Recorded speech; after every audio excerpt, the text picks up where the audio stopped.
ꯁꯣꯝꯗꯅ Sony ꯆꯤꯡꯈꯩꯒ ꯄꯨꯟꯅ ꯃꯐꯝ ꯀꯌꯥꯗ ꯆꯠꯇꯨꯅ ꯆꯤꯡꯈꯩꯅ ꯃꯈꯣꯏꯒꯤ ꯂꯩꯖꯔꯤꯕ ꯐꯥꯔꯝ, ꯐꯦꯛꯇꯔꯤ, ꯗꯨꯀꯥꯟ, ꯄ꯭ꯔꯥꯏꯚꯦꯠ ꯕꯦꯡꯛ ꯃꯌꯥꯝ ꯃꯊꯪ ꯇꯥꯛꯅꯕ ꯄꯨꯔꯛꯏ꯫ ꯊꯣꯏ, ꯀꯩ ꯍꯥꯏꯒꯦ? ꯀꯩꯅꯣ ꯌꯥꯝ ꯅꯨꯡꯁꯤꯅ ꯈꯨꯝꯃꯤꯗ? ꯇꯥꯝꯆꯥ, ꯀꯩ ꯍꯥꯏꯒꯦꯅ ꯈꯨꯝꯗ꯭ꯔꯗꯤ ꯀꯃꯥꯏ ꯈꯨꯝꯗꯣꯏꯅꯣ? ꯑꯗꯨꯕꯨꯔꯣ ꯀꯩ ꯍꯥꯏꯒꯦ ꯅꯨꯡꯁꯤꯕꯅ ꯈꯨꯝꯗꯧꯕ? ꯌꯥꯔꯦꯀꯣ ꯇꯥꯝꯆꯥ, ꯌꯨꯝ ꯅꯠꯇꯤꯌꯦ꯫ ꯑꯩꯁꯨ ꯈꯪꯉꯦ, ꯑꯗꯣ ꯍꯧꯖꯤꯛꯇꯤ ꯏꯕꯥꯅꯤ ꯈꯛꯇ ꯉꯥꯏꯔꯤꯗꯅ, ꯒꯥꯔꯤ ꯃꯅꯨꯡꯗ ꯂꯩꯕꯅꯤꯅ꯫ ꯃꯦ ꯅꯨꯡꯁꯤꯗꯦ ꯑꯝꯇ꯫ ꯑꯌꯥ, ꯑꯁꯨꯃꯥꯏꯅꯒ ꯍꯥꯏꯌꯦ, ꯑꯁꯦꯡꯕ ꯅꯨꯡꯁꯤꯗꯕ꯭ꯔꯣ? ꯍꯣꯏ, ꯅꯨꯡꯁꯤꯗꯦ꯫ ꯌꯨꯝꯗꯗꯤ ꯔꯣꯃꯥꯟꯁ ꯇꯧꯒꯦ ꯇꯧꯕꯁꯦ ꯑꯩꯈꯣꯏ ꯄꯂꯦꯝꯅ ꯍꯦꯛꯇ ꯌꯦꯠꯂꯦ꯫ ꯁ꯭ꯋꯥꯏꯗ ꯃꯄꯥꯟꯗ ꯄꯨꯊꯣꯛꯑꯒ ꯔꯣꯃꯥꯟꯁ ꯇꯧꯒꯦ ꯈꯜꯂꯒ ꯚꯤꯠꯀ ꯂꯣꯏ ꯇꯦꯛꯑꯦꯍꯦ꯫ ꯌꯥꯔꯦ ꯏꯕꯨꯡꯉꯣ, ꯍꯅꯨꯊꯪꯗ꯫ ꯏꯁ, ꯑꯩꯕꯨ ꯍꯅꯨꯕ ꯀꯥꯏꯅ꯫ ꯋꯥꯔꯤ ꯁꯥꯟꯅ ꯊꯧꯔꯛꯄꯅ ꯐꯥꯔꯝꯁꯨ ꯌꯧꯔꯛꯏ꯫ ꯆꯤꯡꯈꯩ ꯒꯥꯔꯤꯗꯨ ꯈꯥꯝꯃꯒ ꯁꯣꯅꯤꯒ ꯄꯨꯟꯅ ꯀꯨꯝꯊꯔꯛꯏ꯫ ꯃꯣꯍꯦꯟꯅ, ꯏꯕꯨꯡꯉꯣ, ꯁꯣꯝꯗ ꯂꯥꯛꯄꯤꯌꯨ꯫ ꯆꯤꯡꯈꯩꯅ, ꯀꯀꯥ ꯌꯥꯅꯤꯗ, ꯁ꯭ꯋꯥꯏꯗ ꯉꯥꯛ ꯂꯩꯈꯤꯒꯦ꯫ ꯃꯐꯝ ꯑꯗꯨ ꯑꯗꯨꯛꯀꯤ ꯃꯇꯤꯛ ꯆꯥꯎꯏ, ꯌꯥꯝꯅꯁꯨ ꯐꯖꯩ꯫ ꯃꯐꯝ ꯆꯥꯅ ꯊꯥꯔꯤꯕ ꯃꯅꯥ ꯃꯁꯤꯡ, ꯅꯥꯀꯟ ꯑꯃꯗꯅ ꯆꯥꯎꯔꯕ ꯉꯥꯒꯤ ꯐꯥꯔꯝ, ꯌꯦꯡꯂꯨꯕ ꯈꯨꯗꯤꯡ ꯃꯤꯠ ꯊꯟꯕ ꯍꯥꯏꯗꯨ ꯑꯣꯏꯔꯦ꯫ ꯁꯣꯅꯤꯅ, ꯇꯥꯝꯆꯥ, ꯃꯐꯝꯁꯦ ꯌꯥꯝ ꯆꯥꯎꯏ, ꯌꯦꯡꯕꯒꯤ ꯄꯦꯟꯕ ꯅꯥꯏꯗ꯭ꯔꯦ, ꯁ꯭ꯋꯥꯏꯗ ꯁꯨꯝ ꯂꯩꯅꯤꯡꯉꯤ꯫ ꯁꯣꯅꯤ ꯃꯈꯨꯠ ꯃꯁꯥ ꯊꯤꯟꯗꯅ ꯃꯀꯣꯛ ꯑꯗꯨ ꯂꯩꯗꯅ ꯌꯦꯡꯉꯤ꯫ ꯆꯤꯡꯈꯩꯅ, ꯆꯥꯎꯕꯅꯦ, ꯀꯀꯥꯁꯤꯅ ꯂꯣꯏ ꯍꯣꯠꯅꯔꯤꯕꯅꯦ꯫ ꯃꯣꯍꯦꯟꯅ, ꯏꯕꯨꯡꯉꯣꯅ ꯇꯧ ꯍꯥꯏꯕꯗꯨꯅꯤ ꯑꯩꯈꯣꯏꯅ ꯇꯧꯖꯔꯤꯁꯤꯗꯤ, ꯑꯇꯩꯗꯤ ꯑꯩꯈꯣꯏꯅ ꯀꯩꯁꯨ ꯉꯝꯕ ꯅꯠꯇꯦꯗ꯫ ꯆꯤꯡꯈꯩꯅ, ꯑꯩꯅ ꯐꯅ ꯍꯥꯏꯔꯁꯨ ꯀꯀꯥꯅ ꯁꯦꯟꯅꯕꯤꯗ꯭ꯔꯗꯤ ꯑꯁꯨꯛ ꯌꯥꯝꯕꯁꯦ ꯃꯥꯏ ꯄꯥꯛꯄ ꯀꯩꯁꯨ ꯉꯝꯃꯣꯏ, ꯀꯀꯥꯅ ꯍꯣꯠꯅꯕꯤꯕꯩꯅꯦ꯫ ꯃꯣꯍꯦꯟꯅ, ꯏꯕꯨꯡꯉꯣ, ꯃꯐꯝꯁꯤꯗ ꯂꯩꯔꯤꯕꯁꯤ ꯂꯥꯏꯔꯕ ꯅꯣꯡꯃꯒꯤ ꯆꯔꯥ ꯇꯥꯟꯖꯕꯅ ꯑꯌꯥꯝꯕꯅꯤꯗꯣ꯫ ꯆꯤꯡꯈꯩꯅ, ꯀꯀꯥ, ꯑꯗꯨꯒꯤꯅꯦ ꯑꯩꯅ ꯂꯥꯛꯆꯔꯤꯁꯤ, ꯃꯌꯥꯝꯒꯤ ꯈꯨꯠꯁꯨꯃꯟꯁꯨ ꯃꯇꯝ ꯆꯥꯅ ꯄꯤꯊꯣꯛꯀꯗꯕꯅꯦ꯫ ꯃꯣꯍꯦꯟꯅ, ꯑꯗꯨꯗꯤ ꯏꯕꯨꯡꯉꯣ ꯁꯣꯝꯗ ꯆꯪꯁꯤ, ꯑꯩꯅ ꯂꯣꯏꯅ ꯄꯥꯊꯣꯛꯑꯒ ꯂꯩꯔꯕꯅꯤ, ꯏꯕꯨꯡꯉꯣꯅ ꯑꯃꯨꯛꯇ ꯆꯦꯛ ꯇꯧꯕꯤꯌꯣ꯫ ꯆꯤꯡꯈꯩꯅ, ꯍꯣꯏ ꯀꯀꯥ, ꯆꯪꯉꯁꯤ꯫ ꯑꯁꯨꯝꯅ ꯃꯣꯍꯦꯟꯅ ꯐꯥꯏꯟ ꯈꯔ ꯄꯨꯊꯣꯛꯂꯒ ꯆꯤꯡꯈꯩꯗ ꯄꯤꯔꯛꯏ꯫ ꯄꯩꯁꯥ ꯄꯥꯅꯔꯕ ꯃꯇꯨꯡꯗ ꯆꯤꯡꯈꯩꯅ ꯃꯌꯥꯝꯒꯤ ꯈꯨꯠꯁꯨꯃꯟ ꯄꯤꯊꯣꯛꯈ꯭ꯔꯣ ꯍꯥꯏꯗꯨꯅ ꯕꯦꯛ ꯑꯃ ꯄꯤꯔꯝꯃꯤ꯫ ꯆꯤꯡꯈꯩꯅ, ꯀꯀꯥ, ꯀꯨꯏꯅ ꯂꯩꯕ ꯌꯥꯗꯦ, ꯑꯇꯣꯞꯄ ꯃꯐꯝ ꯑꯇꯩꯁꯨ ꯆꯠꯀꯗꯕꯅꯦ, ꯀꯀꯥꯅ ꯐꯅꯕ ꯑꯗꯨꯝ ꯁꯤꯟꯕꯤꯔꯣ, ꯋꯥꯠꯂꯒꯁꯨ ꯑꯗꯨꯝ ꯍꯥꯏꯕꯤꯔꯛꯑꯣ, ꯊꯕꯛꯇꯤ ꯈꯔ ꯐꯖꯅ ꯁꯨꯕꯤꯅꯕ ꯍꯥꯏꯕꯤꯌꯨ꯫ ꯃꯣꯍꯦꯟꯅ, ꯍꯣꯏ ꯐꯅꯤ ꯏꯕꯨꯡꯉꯣ, ꯑꯩ ꯍꯥꯏꯖꯒꯦ꯫ ꯑꯅꯤꯗꯨ ꯑꯃꯨꯛ ꯒꯥꯔꯤ ꯊꯧꯗꯨꯅ ꯂꯥꯛꯏ꯫ ꯇꯥꯝꯆꯥ,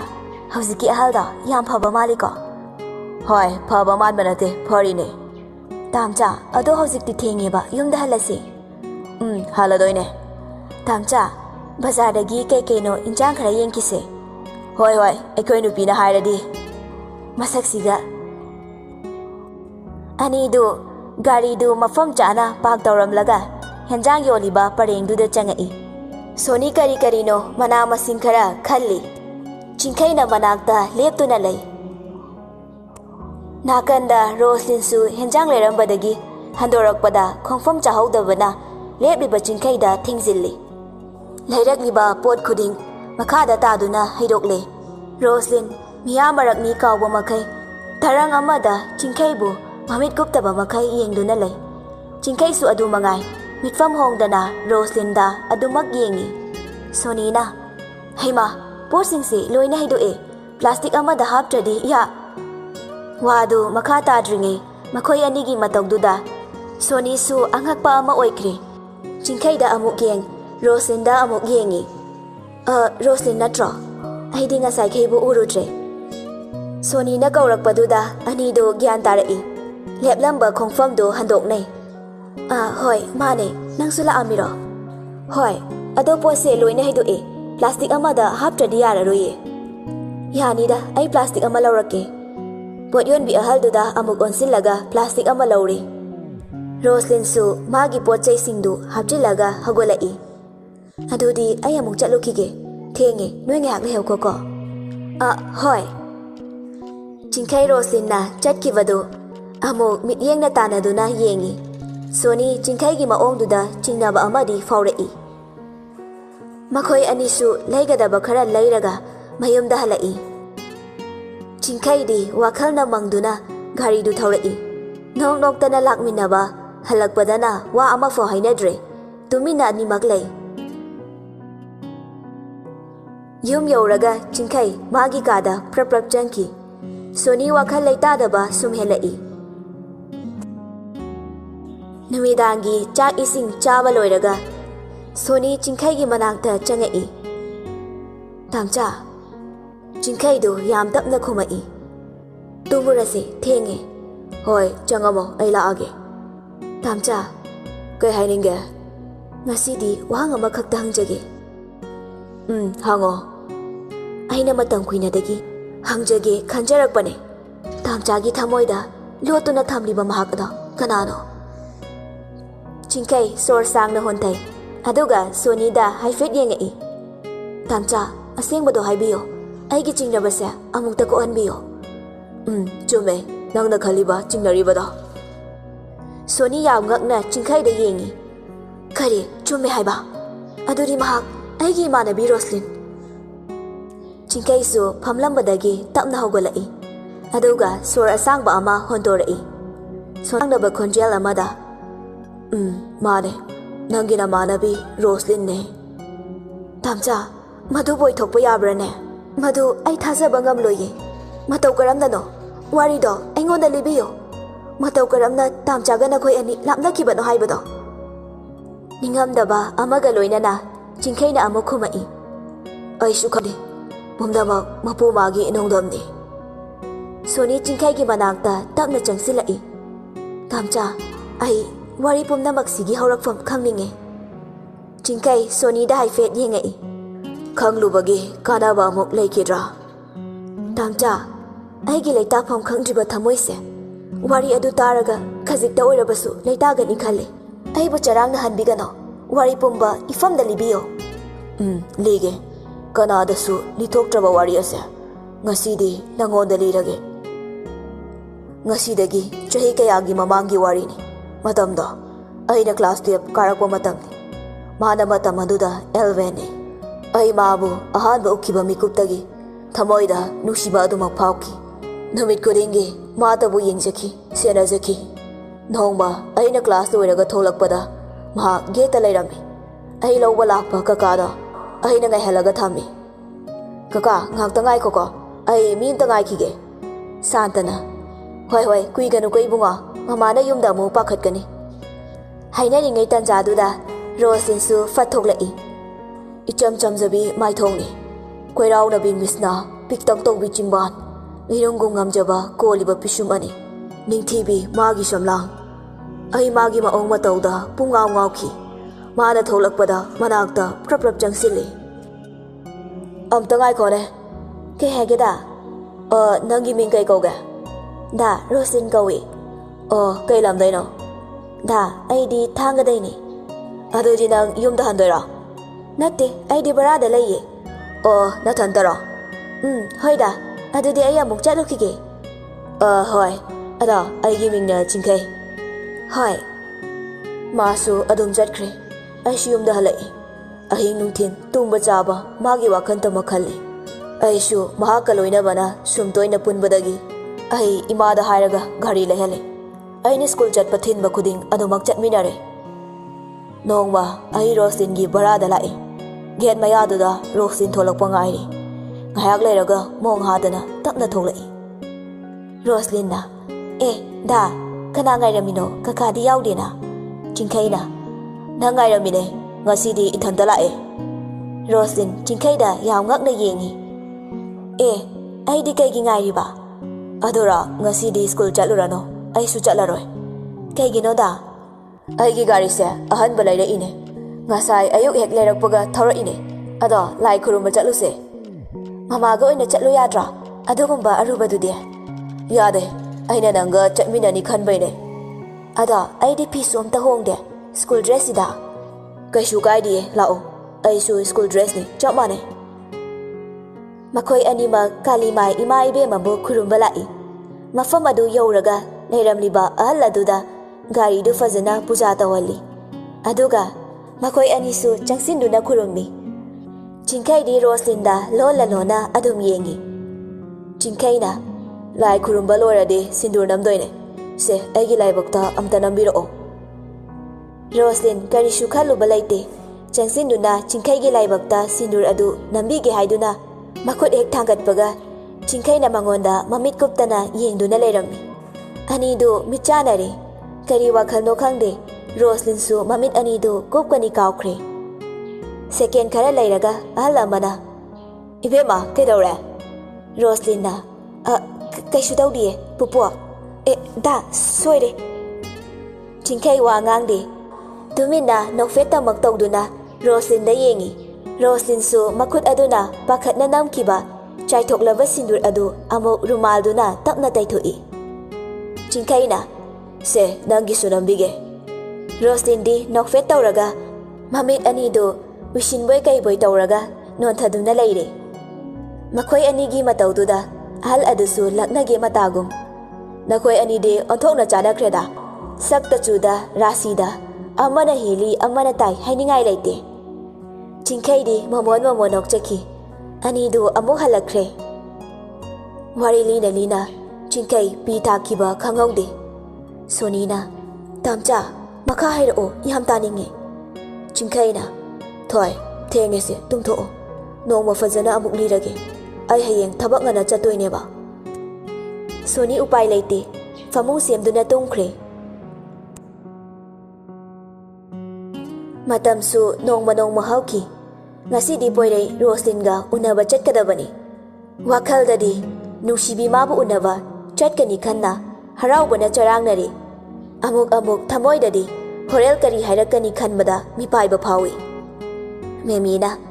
ses ngasi di ekoi aribase anauba yamale poireina atombe nabu se ngasi di naidribo memina adumaina khara nairaga leiradine nupina tanadawne kaidagi santhi machugi dress tuga adum loina leirabanina nupina pawg nanakta kidana changlakpa ngamdre poirei macha nupigi maongduda noglai tana drasu yare leire talaktuda mama su thoglai ibungo nangbo loisalabo nganna chatlaga nganna halaknaba tawko wahaya nganglunu point ta hayu poirei nganba mamagi wahaidu tumina tai aduga ngaya khallaga khumai hoi ma aishu khange masina nachagi aroiba oina mafamda haijabane masida mahakna yadrabadi ai amuk han hairaroi macha nupadu wakhan sontare khangaduna mamana pukning thagolai nupa mandida ko nupi haibasidine ikai thibi mapokni hainaribani ne themdana naudana haibada tethakhidawba ngantani panganu ne horen nahange dumaina ga amuk kappaga lakpadi tawnu ko poirei ikaiba phaurai hoi he akoi masi asi amu palai nacha chacharukhige chatluro mangal oirau poirei yumdagi tholai mathanta chatpadi matam phatte khalaga magi scott gari ani amaga punna mathai garden da lai mafam adu yauraga poirei ticket kaktuna changai aduga mafam chaba horen Roslyn na laaga chikna wari saba yaba mafam ama yengduna fammi magi scott singduda hairei noi lamna layuko aina lao chatlasi hydropo mafam sida changakano Scott amana furniture mayamdu lapna lay somda Roslyn su sakhangdaba mahakpu kana oirigaba khanbada wakhandu awaba ama oire mamana ibema thokla aba hoima nacha chacharukhige phare mangol oyu icha sidi Roslyn tuminna magi gari du thauduna thoglai mamana macha chatkibadu nushina yengduna layawi pukningdasu khalai he isor nahakti udaba khangdaba karisu leite aigi ichada leiriba awabase ubiyuko mahakpu matam pumbada senabiyu aigi ichada leiriba amakpada pham asimata mapuna hakna kokhanbiyuko mamadu machagi wakhalda mitagi pi tarai Roslyn ngayak leiraga mathai garden yauri gari adu mafam chaba ama yengaga khamle aduga ticket kaktuna manungda changai kailai leiduna yengi kadai de leiri sano aidi masa khangba sunate maming su khangde phone number su yaude kamai thengani tawriside poirengan ba Roslyn na leidane yengba Machinda murum suonba mataudu uraga mamonoi. Aduga haugattuna Roslyngi manakta changai. Madam, kana lake? Roslyn yaw ngakna phoirei yengi. Hek yengbada chung firal charaba sabani. Ngasidi rasina matum yomliba mamonokpa maithongna mahangda leplabada Roslyn tarang chatkre. Phoireida mamit aniduna kupkani kawba makai yengduna lei. Madam, kedaurage? Aina hangjarise madam dane. Roslyn gyan khanglak ha, hoi, ithanta lae. Phoirei mamonokna makha tarei. Oh, famse sida. Aise mi ama ngasi unasena hainakiba adugi lakpane. Phoirei nofet tawduna adumak hairei. Mida paw faunaraba phone tawraga kaida leige hangudana. Ha, aingonda magi number yaudi. Adudi kamai khangdoiba. Ado magi mamingdi kari kauge. Adusu ai khangdiye. Phoirei di Roslyn gi maongduda nungsiba sum hengalai. Mamonokna adumak Roslyn da yengi. Adudi madam, masak uraga khangba tabani. Roslyn kumpam khangdre tamna hairei. Ai magi masaksu khangdiye. Phoirei angakpadi phaude. Adubu Roslyn gi mamangda ngakpa saraga hangai. Adudi madam, karigi matau karamna unaba laino. Roslyn hai shira hairoi ngaya khali. Aduga tamna makha tarei. Aigi ma pabungna aigi damak luhongnaba sinba mini. Oh, madam, laibak phaba mahakto. Aduga unaba pamisina kari maramgino. Roslyn phoiregi wahangduda haifet yengai. Aduga makha tarei. Punsigi leiminagadaba mise. Aigi punsigi wari haukraba thaudo kayase lotuna thamba ai pamdiye. Roslyn gi thamoi singjaba mataududa hena nungsiba phaukhre. Adudi karigumba laibak phaba mahakna madam gi punsi wari pumnamak taraba tungda madambu asengba nungsiba oibana punsigi khongloi oige khalamlabadi madam luhongbadu yagadauribra. Phoiregi wahang adu karamna pakhum pisige khanpham khangdre tapna makha tarei. Ai magi pakhum tadriye. Mahaki pakhum taraba tungda aigi thamoida lepakpa wareptune aina ngairiba. Phoirei phamambadagi tapna hogolai. Aduga tapna sor sangna honthaduna ing taplaba khonjelda hairei. Madam, aibu madamna mathong huktaba amani harabasu ai warauba leiraroi. Ikai khangdabani harabasu isana yajarage. Pumnamak madambu thamoi sengna nungsirubagine aigi imane madam khoida laamibada. Aduga madam, ngasi unagani khana laklibada. Aduna mathong huktaba lamhenba aine. Roslyn angakpana pik thalli. Phoireida mamit aniduna kuptana yengi. Kaino nangna hariduba madubu oithokpa yaribro? Asengbane ai madambu thamoi sengna nungsiye. Kari haina wasa uge. Aigi punsida ngasi pau awatpa amata leite. Adubu aigi thamoida hangduna leiriba nungsiba sidi madam natana kananasu mensinba khak ngamaroye. Roslyn du nokadra kapkadra tawphom khangdre khangaude kadomdagino mitlupirangsu sintarai. Nangna khalibase kaino? Aigi punsigi wari aigi khongthang nahak khangliba natra? Ai pumnama khange. Maram asinane hena aigi nungsibasu hengatle. Ai nafamda amuk hana haijariye. Ai nangbu nungsiye. Roslyn pirang lakta tapna khumai. Aigi punsina thangliba khongthang ase kadomdano haibu fau isana khangjade. Punsigi ahanba lambida tingkhangi lambida thanglubana madugi dakfam ngasi phauba kokpa ngamdana leiriye. Ngasina amuk karamba khongthangno aina thanggadoribasibo matam pumbada maksinduna leiramba aigi thamoine. Adubu ngasidi Phoirei yam khangningbana taningbaga loinana Roslyn da fat onsinduna hangai. Adubu ngasidi kedoraba? Roslyn leplangba khongfamdu khajik machi lengduna handoi. Aduga tapna makha tarei. Adubu ngasidi nanggi nungsibagi mangasina aibu hingnabagi mangal amadi pibire. ꯑꯣꯏꯔꯛꯀꯅꯤ ꯈꯜꯂꯨꯗꯕ ꯀꯌꯥꯅ ꯅꯣꯡꯃ ꯅꯣꯡꯃꯒꯤ ꯃꯥꯡꯗ ꯑꯣꯏꯔꯛꯏ ꯑꯣꯏꯍꯟꯅꯤꯡꯕ ꯋꯥꯈꯜꯅ ꯅꯣꯡꯃ ꯅꯣꯡꯃꯒꯤ ꯑꯗꯨꯝ ꯂꯥꯞꯈꯤ ꯏꯐꯝꯗꯒꯤ ꯃꯃꯤ ꯁꯥꯝꯈꯤꯌꯦ ꯄꯣꯏꯔꯩ ꯔꯣꯁꯂꯤꯟꯗ ꯍꯥꯏꯐꯦꯠ ꯌꯦꯡꯉꯛꯇꯨꯅ ꯃꯈꯥ ꯇꯥꯔꯛꯏ ꯃꯤꯑꯣꯏꯕꯒꯤ ꯄꯨꯟꯁꯤ ꯍꯥꯏꯕꯁꯦ ꯇꯥꯡꯀꯛꯅꯤ ꯇꯥꯡꯀꯛ ꯈꯨꯗꯤꯡꯒꯤ ꯄꯦꯟꯗꯕ ꯅꯤꯡꯉꯝꯗꯕ ꯑꯗꯨꯃꯛ ꯂꯩꯒꯅꯤ ꯃꯤꯑꯣꯏꯕꯒꯤ ꯄꯨꯟꯁꯤ ꯑꯁꯤꯕꯨ ꯃꯤꯌꯥꯝꯅꯅꯦ ꯇꯨꯔꯦꯜꯒꯤ ꯏꯆꯦꯜꯅꯤ ꯍꯥꯏꯅ ꯄ꯭ꯔꯃꯥꯟ ꯇꯧꯅꯩ ꯃꯁꯤ ꯀꯔꯤꯒꯤꯅꯣ ꯄꯨꯟꯁꯤꯗꯤ ꯑꯗꯨꯃꯛ ꯅꯣꯡꯃ ꯅꯣꯡꯃꯒꯤ ꯆꯠꯈꯤꯅꯤ ꯆꯠꯂꯤꯕ ꯄꯨꯟꯁꯤ ꯈꯣꯡꯆꯠꯇꯣ ꯑꯃꯨꯛ ꯍꯜꯂꯛꯀꯦ ꯍꯥꯏꯕꯗ ꯑꯣꯏꯊꯣꯛꯂꯣꯏꯌꯦ ꯔꯣꯁꯂꯤꯟꯁꯨ ꯇꯞꯅ ꯃꯈꯥ ꯇꯥꯔꯛꯏ ꯑꯣꯏꯊꯣꯛꯂꯣꯏꯗꯕ ꯄꯨꯟꯁꯤꯒꯤ ꯃꯪꯂꯥꯟꯗꯨꯗꯅꯤ ꯑꯩꯅ ꯍꯤꯡꯂꯤꯕ ꯄꯣꯏꯔꯩꯁꯨ ꯍꯟꯕ ꯂꯩꯇꯦ ꯅꯥꯏꯇꯣꯝ ꯆꯠꯄ ꯈꯣꯡꯆꯠꯇꯤ ꯋꯥꯔꯛꯂꯕ ꯃꯇꯝꯗ ꯈꯨꯠꯁꯝꯅꯗꯨꯅ ꯄꯨꯕꯤꯅꯕ ꯂꯩꯔꯣꯏꯌꯦ ꯑꯇꯤꯌꯥꯗ ꯅꯥꯏꯇꯣꯝ ꯄꯥꯏꯕ ꯆꯦꯛꯂꯥꯕꯨ ꯐꯖꯕ꯭ꯔꯅꯦ ꯑꯩ ꯀꯔꯤ ꯍꯥꯏꯅ ꯈꯨꯝꯃꯨ ꯍꯥꯏꯕꯅꯣ ꯄꯥꯎꯈꯨꯝꯗꯤ ꯅꯪꯒꯤꯅꯦ ꯑꯩꯒꯤ ꯄꯨꯟꯁꯤꯒꯤ ꯈꯣꯡꯂꯣꯏ ꯑꯣꯏꯗꯨꯅ ꯆꯠꯃꯤꯟꯅꯁꯦ ꯑꯋꯥꯕ ꯀꯌꯥ ꯁꯤꯌꯔ ꯇꯧꯅꯁꯦ ꯍꯧꯈꯤꯕꯗꯨꯒꯤꯗꯃꯛ ꯄꯨꯟꯁꯤꯕꯨ ꯋꯥꯍꯟꯕꯗꯤ ꯑꯄꯪꯕꯅꯤ ꯇꯨꯡꯗ ꯑꯣꯏꯔꯛꯄꯒꯤꯗꯃꯛ ꯅꯨꯡꯉꯥꯏꯕ ꯄꯨꯟꯁꯤ ꯃꯪꯂꯥꯟ ꯑꯃꯗ ꯍꯤꯡꯃꯤꯟꯅꯁꯤ ꯔꯣꯁꯂꯤꯟ ꯄꯣꯏꯔꯩꯗꯒꯤ ꯃꯃꯥꯏ ꯇꯞꯅ ꯂꯩꯊꯣꯛꯂꯒ ꯃꯅꯤꯡ ꯑꯣꯟꯊꯣꯛꯇꯨꯅ ꯂꯦꯞꯄꯤ ꯑꯗꯨꯒ ꯇꯞꯅ ꯃꯈꯥ ꯇꯥꯔꯛꯏ ꯑꯩ ꯅꯪꯅ ꯍꯥꯏꯕ ꯄꯨꯝꯕ ꯌꯥꯔꯒꯦ ꯑꯩꯒꯤ ꯄꯨꯟꯁꯤꯕꯨ ꯉꯁꯤꯗꯒꯤ ꯑꯅꯧꯕ ꯄꯨꯟꯁꯤꯒꯤ ꯈꯣꯡꯊꯥꯡꯗꯨꯗ ꯑꯩꯕꯨꯁꯨ ꯄꯨꯕꯤꯔꯣ ꯄꯣꯏꯔꯩ ꯃꯊꯃꯣꯏꯗ ꯖꯤꯡ ꯂꯥꯎꯕ ꯑꯃ ꯐꯥꯎꯏ ꯏꯀꯥꯏ ꯏꯀꯤ ꯈꯪꯗꯅ ꯑꯉꯥꯡ ꯃꯆꯥꯒꯨꯝ ꯔꯣꯁꯂꯤꯟꯒꯤ ꯃꯃꯥꯡꯗ ꯐꯟ ꯆꯣꯡꯁꯤꯟꯗꯨꯅ ꯂꯦꯞꯄꯤ ꯑꯁꯦꯡꯕ꯭ꯔꯥ ꯅꯪꯅ ꯍꯥꯏꯗꯨꯕꯨ ꯆꯨꯝꯃꯕ ꯑꯩ ꯌꯥꯝ ꯍꯔꯥꯎꯋꯦ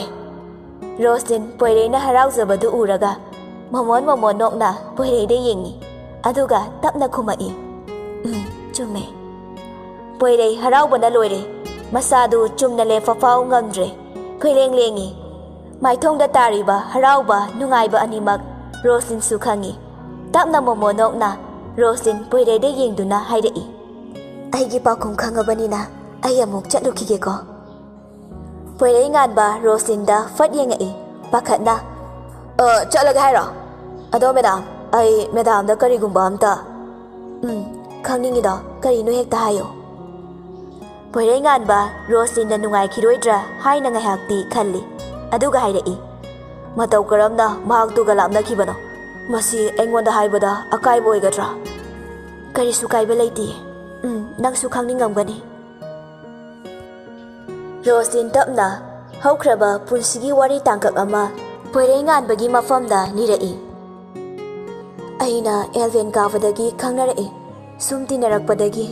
12 ꯀꯥꯕ ꯃꯇꯝꯗ ꯃꯥꯅ DMꯗ ꯇꯝꯈ꯭ꯔꯦ ꯑꯗꯨꯒꯤ ꯃꯇꯨꯡ ꯈꯪꯍꯧꯗꯅ ꯑꯗꯨꯝ ꯅꯨꯡꯁꯤꯅꯈꯤ ꯑꯩꯒꯤ ꯁ꯭ꯀꯨꯜ ꯆꯠꯄ ꯂꯧꯕ ꯃꯥꯅ ꯑꯗꯨꯝ ꯇꯧꯏ ꯊꯣꯏ ꯍꯥꯎ ꯑꯩ ꯍꯣꯔꯦꯟ ꯂꯧꯕ ꯂꯥꯛꯄ ꯐꯔꯛ ꯇꯥꯗꯧ ꯃꯥꯜꯂꯦ ꯑꯗꯣ ꯇꯥꯗ꯭ꯔꯗꯤ ꯂꯥꯛꯀꯦ ꯅꯪ ꯀꯥꯔꯟ ꯇꯧꯅꯨꯀꯣ ꯑꯩꯅ ꯂꯧꯕ ꯂꯥꯛꯇ꯭ꯔꯦꯅ ꯗꯥ ꯑꯩꯅ ꯀꯔꯤ ꯀꯥꯔꯟ ꯇꯧꯗꯣꯏꯅꯣ ꯈꯪꯗꯦ ꯊꯣꯏ ꯑꯩꯗꯤ ꯄꯪꯄꯥꯗ ꯄꯥꯈꯠꯂꯦ ꯌꯥꯔꯦ ꯃꯥꯅ ꯃꯕꯨꯛ ꯐꯠꯇꯕꯩ ꯄꯥꯈꯟꯗ ꯈꯜꯂꯒ ꯐꯔꯦꯁꯦ ꯆꯪꯈ꯭ꯔꯣ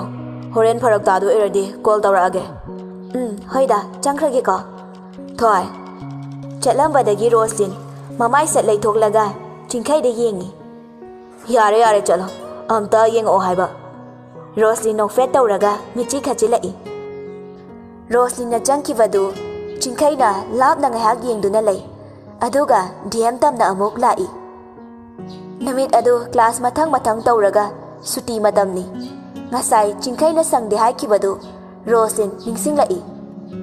ꯗꯤꯅꯦꯁ ꯔꯣꯁꯂꯤꯟꯒ ꯇꯤꯟꯅꯕ ꯏꯆꯝ ꯆꯝꯕ ꯃꯔꯨꯞ ꯑꯃꯅꯤ ꯃꯍꯥꯛꯀꯤ ꯃꯅꯥꯛꯇ ꯆꯪꯉꯛꯏ ꯗꯤꯅꯦꯁ ꯅꯪ ꯌꯨꯝ ꯍꯜꯂꯗꯣꯏ ꯅꯠꯇ꯭ꯔꯣ ꯍꯜꯂꯅꯤꯌꯦ ꯅꯪꯗꯤ ꯍꯟꯈꯤꯔꯣꯏꯗ꯭ꯔꯣ ꯑꯩꯁꯨ ꯍꯜꯂꯗꯣꯏꯅꯦ ꯑꯗꯣ ꯒꯦꯠꯇ ꯄꯤꯇꯔ ꯍꯣꯏ ꯀꯥꯡꯕꯨ ꯂꯩꯌꯦ ꯌꯥꯝ ꯍꯩꯅꯗꯦ ꯑꯁ꯭ꯋꯥꯏꯐꯥꯎ ꯆꯠꯃꯤꯟꯅꯈꯤꯁꯦ ꯑꯧ ꯌꯥꯏꯌꯦ ꯂꯥꯛꯑꯣ ꯔꯣꯁꯂꯤꯟꯒ ꯗꯤꯅꯦꯁꯀꯗꯨ ꯊꯣꯛꯂꯛꯄ ꯎꯕꯗ ꯄꯤꯇꯔ ꯍꯣꯏ ꯀꯥꯡꯕꯨ ꯃꯃꯤꯠꯇꯨ ꯄꯩꯅ ꯌꯦꯡꯅꯩ ꯄꯤꯇꯔꯅ ꯑꯣꯏ ꯗꯤꯅꯦꯁ ꯑꯗꯨ ꯅꯨꯄꯤꯗꯣ ꯅꯪꯒ ꯑꯃꯨꯛ ꯇꯥꯔꯕꯣ ꯍꯌꯦꯡꯅ ꯑꯩꯒ ꯀꯥꯎꯅꯤꯀꯣ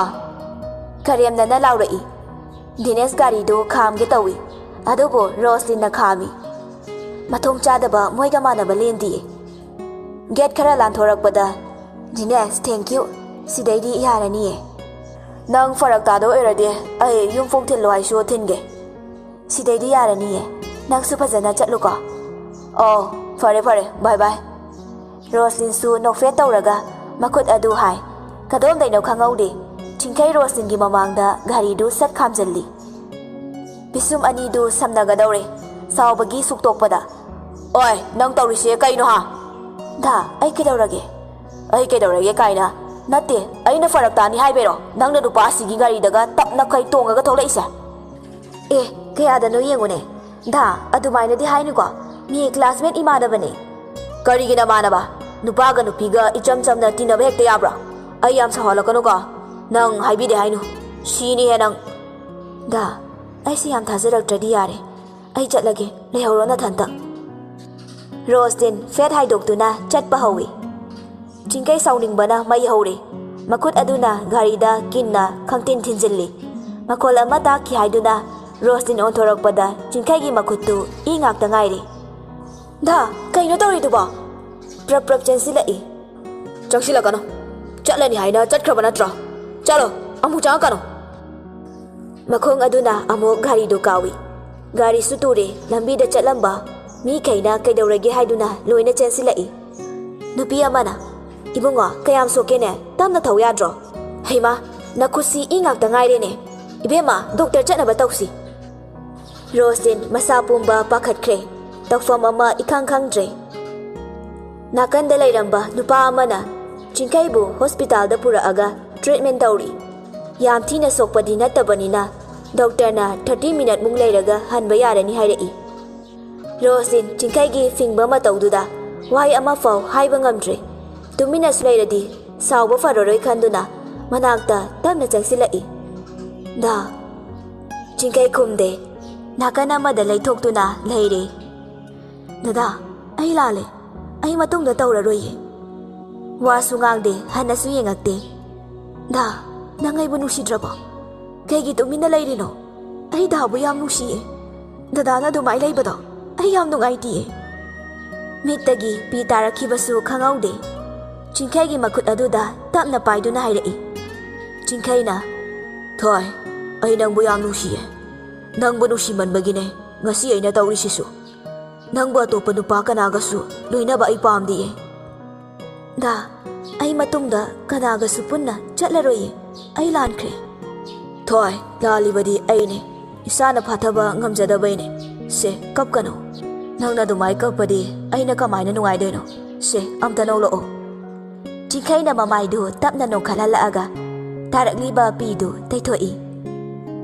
Roslyn चिंखैदा नुसिने येंगलगा ममोन होगलई थोय धागी नुसिबे तंजादुदा कदोम दैनो खंगौदे ममाई बेमा सचंगई रोस्लिन चिंखैगी मनाक्ता फममबदगी फुक हगोलई लता पाखना मचागी मनाक्ता चेंसिलई लताना इबुंगा कमाई तौरिनो नंगबो इमा कशु याम सोकपा नतेदा हौजिकती केमता तौद्रे न्याक लेरगा हनबा यारनी ओ फरे फरे इमादी पाखलुरे हेमा इबेमा सिरो नंगा खंगने हाइबदो रोस्लिन दी इकाइदुना लुकथै चिंखैना मोमोनोकना खुमाई होइमा रोस्लिन कौबने ममाना लाओ लाओ इचादी मसकना मसक फजरिबा ओंथोकना नुसिख्रेदा